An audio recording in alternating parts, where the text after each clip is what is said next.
Barkanmu da sake haɗuwa a sabon bidiyo. A bidiyon namu na yau zan nuna muku sabbin kayan aiki na ne da na saye, wanda a farkon wannan watan na 2025 na yi wannan post da kuke gani gashi nan, ga post nan da na yi a farkon wannan 2025 ɗin, inda na ce insha Allahu a wannan shekara sai na buɗe wani abu a kwali ko kuma a leda. To alhamdulillahi Ubangiji Allah ya bani dama na cikar wannan buri nawa, kuma alhamdulillahi kamar yadda kuke gani gashi dai kuna ganin sabbin kayan aiki ne na saye. Yanzu zan buɗe su a gabanku za ku gani ko wasu irin kayan aiki ne. Bara mu buɗe su yanzu.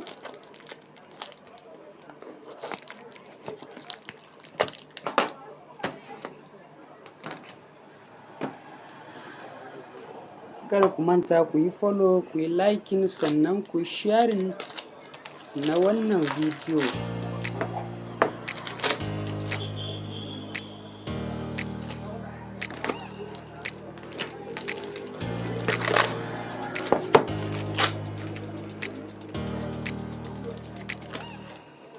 Kamar yadda kuke gani wannan mita ne,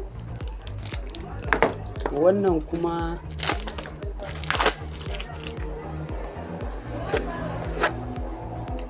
kuma rechargeable soda iron ne. Kamar yadda kuke gani yanzu zan buɗe shi ku gani da idanunku. Ku taya ni murna 'yan uwana maza da mata.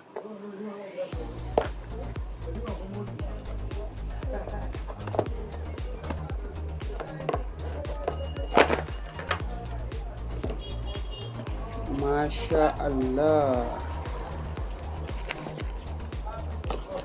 Rechargeable soda iron gashi kamar yadda kuke gani,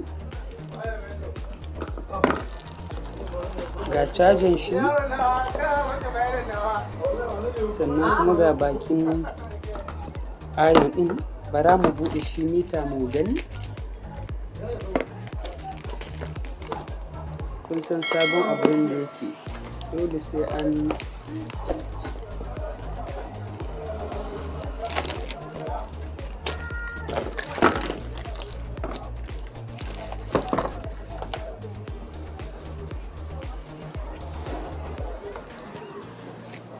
gashi kamar yadda kuke gani.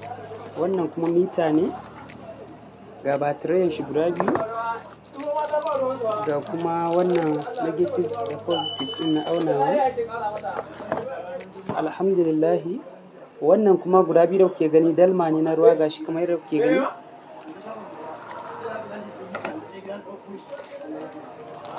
To kamar yadda kuka sani dai shi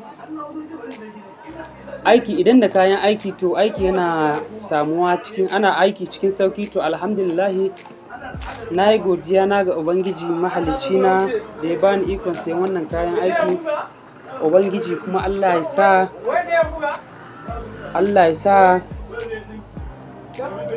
sa su yi amfani. Ubangiji Allah ya sa a ce gara da aka saye su. Da Allah kada ku manta ku yi follow na wannan page. Insha Allah duk abin da kuke so za ku dinga samun su a wannan shafi. Na gode.